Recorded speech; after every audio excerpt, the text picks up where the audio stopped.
दोस्तों अभी हमारे जितने भी भोजपुरी के सुपरस्टार मेल सिंगर हैं, अगर आप उनके गानों को सुनेंगे या फिर देखेंगे तो आपको पता चलेगा कि इसमें बहुत ही खर्च करके और बड़े लेवल का बनाया गया है। लेकिन अब भोजपुरी सुपरस्टार सिंगर का आवाज और पर्सनालिटी पहले के मुकाबले काफी ज्यादा अलग हो गया है। लेकिन दोस्तों क्या आपको पता है भोजपुरी सुपरस्टार सिंगर का पहला बोलबम गाना कौन सा था और कैसा था? नहीं पता है ना?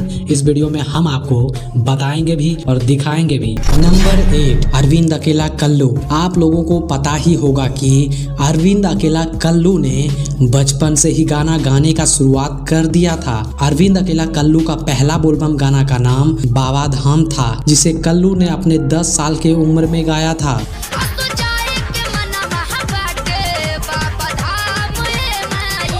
नंबर 7 रितेश पांडे। भोजपुरी के बहुत ही धुरंधर सिंगर रितेश पांडे का पहला बोलबम गाना का नाम जलवा गिर गईले था और यह पूरा एल्बम ही रितेश पांडे का फ्लॉप कर गया था।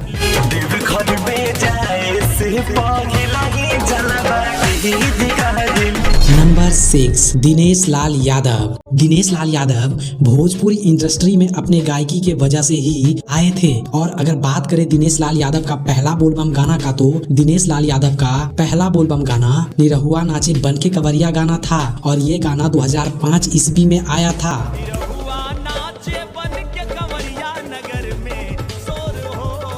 नंबर 5 राकेश मिश्रा। भोजपुरी के बाहुबली सिंगर राकेश मिश्रा का पहला बोलबम गाने का नाम बलम जी था, जो कि दबंग कमरिया नाम के एल्बम में शामिल था।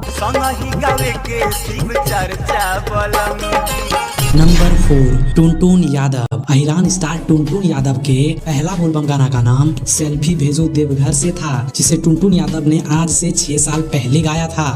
देवघर जाना लूक पा, भेजो के सबूक पान।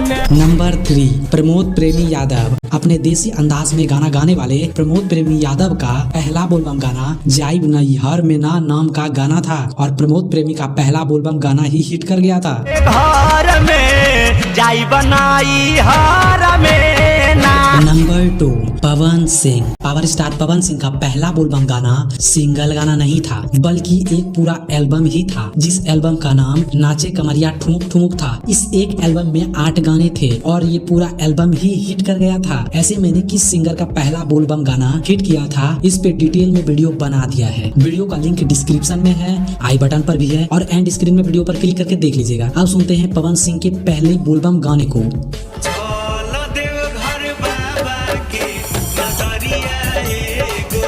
Number 1 Khesari Lal Yadav. Trending star Khesari Lal Yadav के पहला बोलबम गाना का नाम चलो चलो कईल जाए भोला के दर्शन था और ये गाना 2009 ईस्वी में आया था।